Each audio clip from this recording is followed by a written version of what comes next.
So, looks like the opening of the month, Sag, starts you off with Seven of Cups in reverse. So what it's telling me about that is that there's some range of options before you, and you're not actually seeing them for what they are. In other words, things are not them presenting themselves to you in a upright way.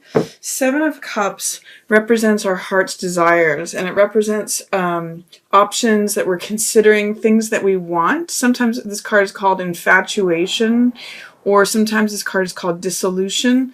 It shows a range of options that, the cups represent hearts, so it's all the different things that our heart could want, but it's surrounded in this misty Neptunian fog.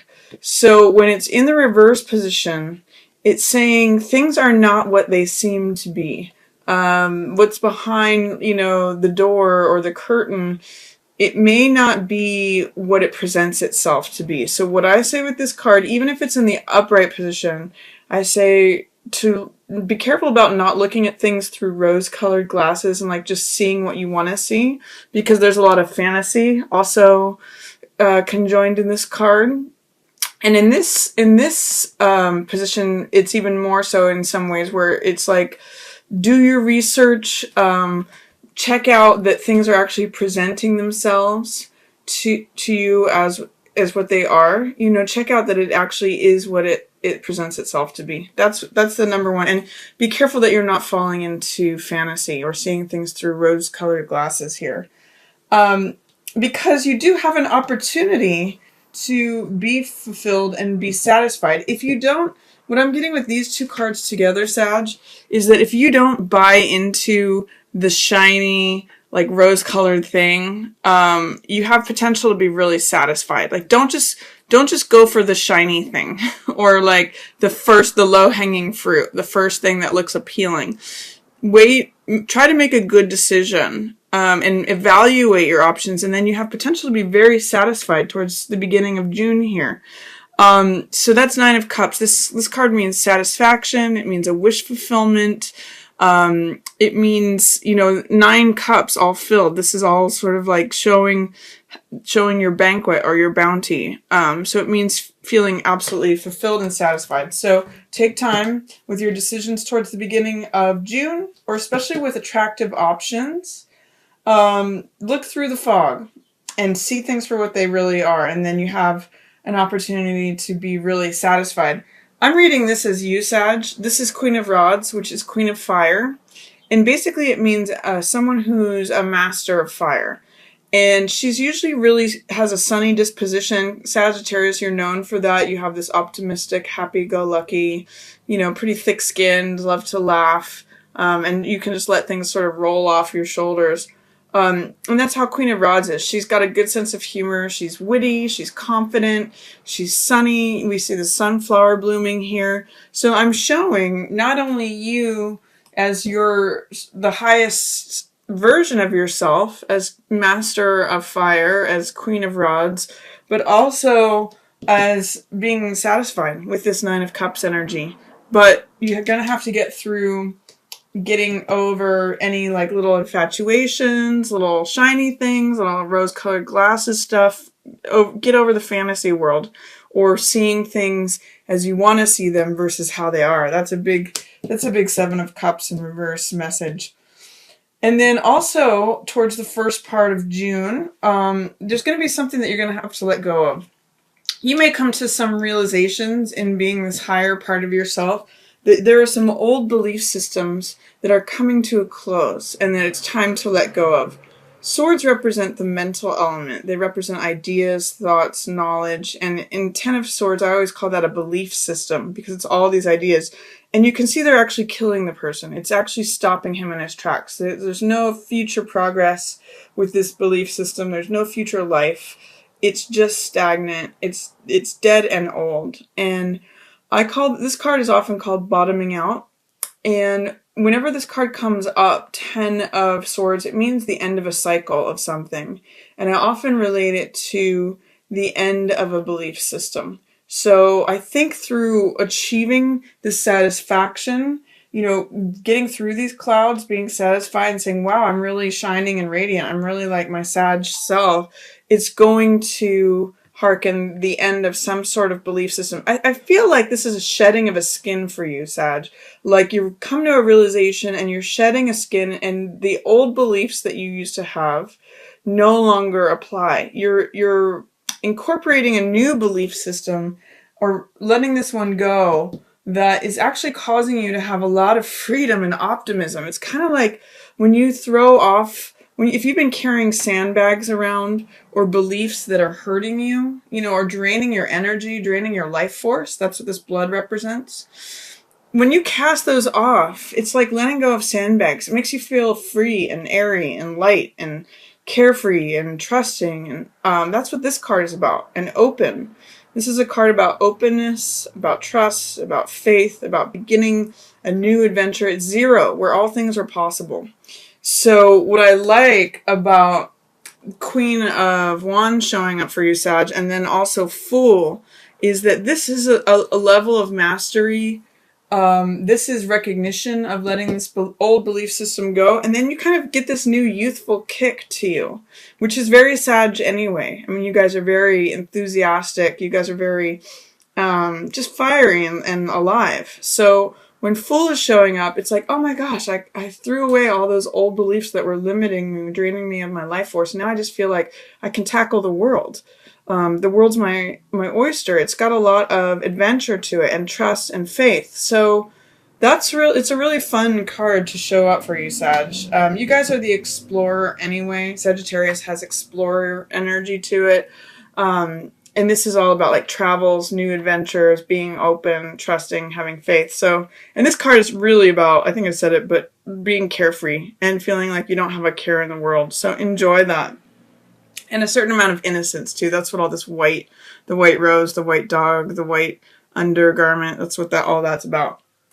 I'm also going to say, you don't, especially towards the middle of the month, don't worry about like fitting in with tradition. Don't worry about social mores or expectations. Hierophant is all about doing what society tells us to do, falling in line with our roles that are given by society or the church or spirituality, or the structures that we receive within Emperor, which is the card right before this one. Hierophant is about enforcing those rules and having dogma, having he's connected spiritually, but he likes to maintain the status quo and is all about tradition. So with Hierophant in reverse, it's saying, you know what, you get to buck tradition.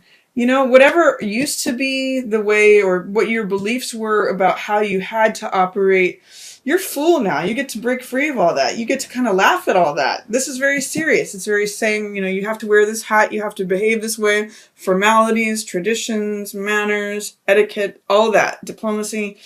Fool is just like, hey, I'm just playing. I'm just like a kid again. I'm just laughing and playing and doing whatever I please. So it seems kind of like a fun time for you in the middle of June, Sag. And then I do see there's 2 Wands cards here, which are in reverse, which are fire elements, which is your ruling element here. So now these are 2 very different characters. One is Page of Wands, Page of Fire, which is all about willingness, optimism, willing to try something out. Page considers it. Wands means activity, vitality, action, passion, life force. So with Page here holding it up, normally in the upright position, it means motivation, optimism, willingness, openness. In the reverse position, it's saying there's something that you're fearful or doubtful about attempting. And Page is a novice, so Page is trying something out. So there is a way in which you may have some fear or doubt about becoming a novice at something, trying something out for the first time. It's funny because you're in a place where old traditions aren't working. You get to buck the system. That's not happening for you. But also starting anew with something is a little bit frightening for you. And I get the sense too that you're afraid or have some doubt or fear about whether you're going to survive this. This is 9 of Wands, which is the survivor card. This guy gets knocked down repeatedly, but he keeps getting back up. And I call this my Cool Hand Luke card because he keeps getting knocked down and gets back up. So when I think of this card, I think of fall down 7 times, stand up 8, because it's an old Buddhist saying, and it means, like, regardless of what sufferings you have to go through or what travails you go through, you always recover and you get back up. Like, so it doesn't matter. But within the reverse position, it's saying, gosh, there's some fear or doubt about whether I'll survive. So try to connect with this energy of Fool, Sag, especially mid-June, because you're going to be kind of not fighting, but really casting off all this stuff. Fears about fulfilling your role of what you're supposed to do. Fears about becoming a novice again, or fears about surviving. This Fool transcends all that. He's not weighed down by all of that. He casts it off. He's lighthearted. So, and that's a really good archetype for you guys, Sag. Just hold on to that and see if you can identify ways in which you might have to let go of what has been expected of you. Let go of fears or doubts about being a new, fresh, young person attempting something new that's not familiar to you. And then, or not being the expert. The page is not an expert. And this says, oh gosh, I don't know if I can handle not being the expert, not being the authority. You know, am I willing to be open to being a novice?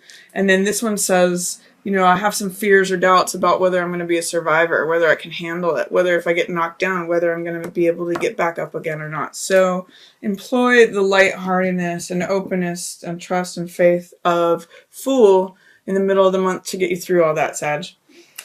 And then towards the end of the month, you have an interesting mix of fire elements and then getting through some powerlessness and release of your victim mentality, and then ending up with an opportunity to have your heart really fulfilled in a new beginning. So with these two cards, this card, 7 of Wands, is about standing up for what you believe in. This is, sometimes this card is called struggle.